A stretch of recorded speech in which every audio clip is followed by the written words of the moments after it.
Welcome to the Daily Jing for Monday, April 9th. Here's the quote of the day.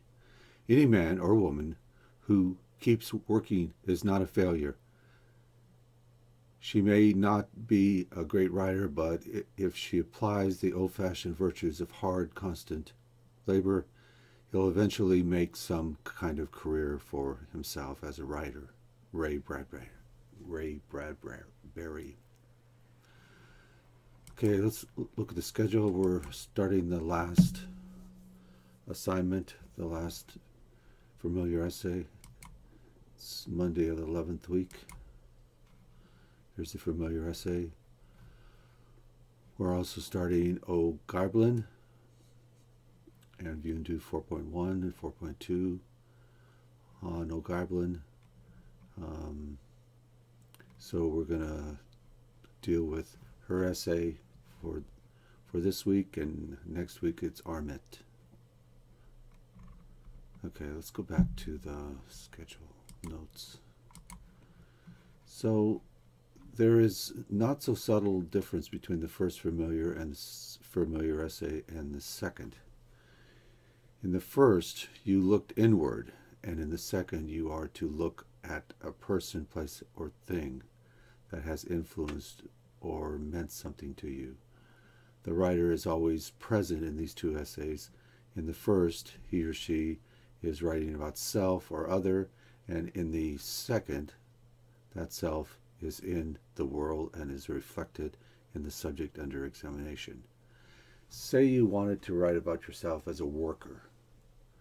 At the moment you work at the Gap. In the first familiar essay, you would use the job at the Gap as a stepping off place to explore your experience as a worker throughout your life. Work as a condition, work as something to do, work as something that makes you who you are. You would write about work as it constructs self. You would write about how you work across a wide spectrum of jobs and activities. You would ask, who am I when I work? In the second familiar essay, if you wanted to write about work, you would concentrate on the place where you worked, the Gap.